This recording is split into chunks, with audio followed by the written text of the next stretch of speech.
New York state legislators have recently introduced a bill called S9225. This bill is nothing more than another attack on firearm manufacturers. S9225 specifically goes after Glock by attacking any semi-automatic pistol that can be converted into a machine gun solely by the installation or attachment of a pistol converter.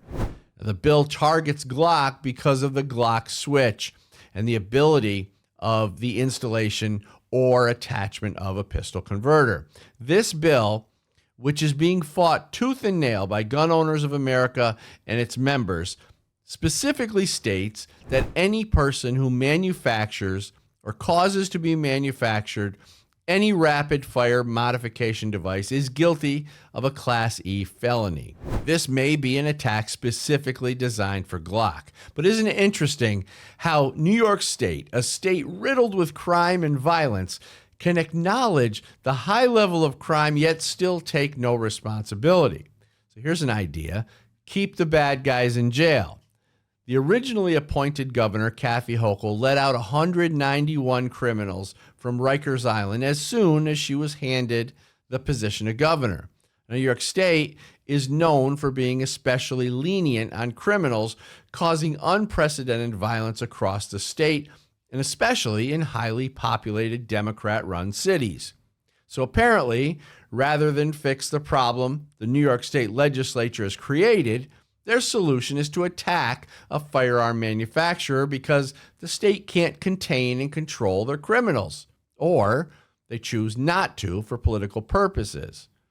S9225 is clearly an attack on the firearms industry because machine guns are already heavily regulated at the federal level.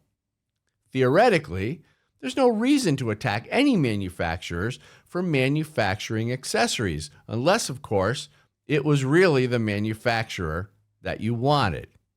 Anti-gun states have been desperate to find a way to sue firearm manufacturers for the actions of criminals. Now, New York State has already threatened gun shops in other states with prosecution should they sell ammo to New York residents. You see, New York Democrats view the people they represent as property. This new attack on manufacturers is the one they dream of. California Governor Gavin Newsom even signed a law that would allow people to sue firearm manufacturers for what they call abnormally dangerous guns and failing to implement reasonable controls on the sale of such firearms.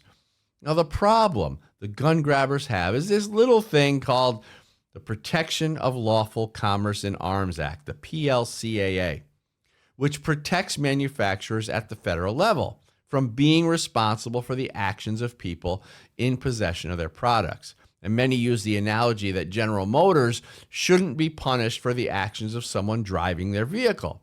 Well, the PLCAA works in the same way, but to protect firearm manufacturers. New York State Democrats have decided that because a specific firearm can be modified, the entire company that manufactures those firearms must be vulnerable to lawsuits and ultimately shut down. This would be like suing General Motors out of business because people can modify their vehicles to add horsepower. Of course, this is all done under the guise of public safety.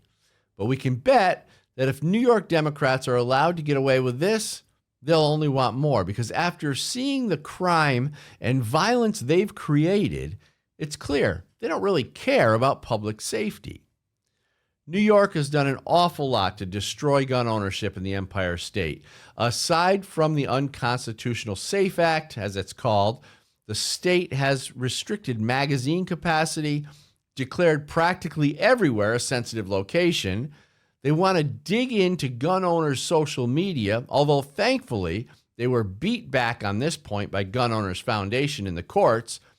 They want to perform mental health evaluations prior to getting a pistol permit. They've taken the firearm and ammunition background checks in-house to the state police department so they can create a gun registry. They've put in place a red flag law where your guns can be confiscated without due process. And now they want to ban one of the most popular firearm companies in the world. This all while letting criminals out of jail and harboring illegal immigrants. So it's obvious that New York Democrats are intent on creating a victim-predator society by giving leverage to criminals and making good people unarmed and helpless so they can't defend themselves against the state-manufactured crime and violence. Hey, New York, if you really want to stop crime, why don't you go after the bad guys and leave gun owners and firearm manufacturers alone? Maybe it's because the bad guys and their violent actions serve you politically and give you the false justification for more gun restrictions. Thanks for watching Bullet Points. I'm Dan Wos for Gun Owners Foundation. You can find more Second Amendment content and updates at gunowners.com.